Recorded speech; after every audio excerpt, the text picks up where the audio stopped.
না দেখো আজকে আমি কি কি রান্না করেছি দুপুরবেলা, তো চলো দেখাই তোমাদেরকে।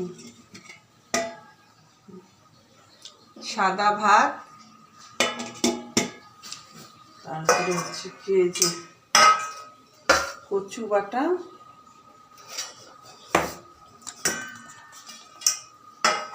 তারপর হচ্ছে একটা সবজি করেছি, সব কিছু দিয়ে একটা সবজি করেছি। আর এই দেখো মাছের ঝোল, কচু দিয়ে আলু দিয়ে মাছের ঝোল করেছি। আর এই একটা চাটনি, দেখো চাটনি বলো আচার বলো, সেটা তোমরা কি খুব বুঝতে পারছো কিনা সেটা আমাকে কমেন্টসে জানিও যে জিনিসটা কি। এটা আমরা রোজ খাই দুপুরবেলা খাওয়ার পরে। এই হচ্ছে আমাদের আছে খাওয়া দাওয়ার মেনু, ঠিক আছে? এবার দেখো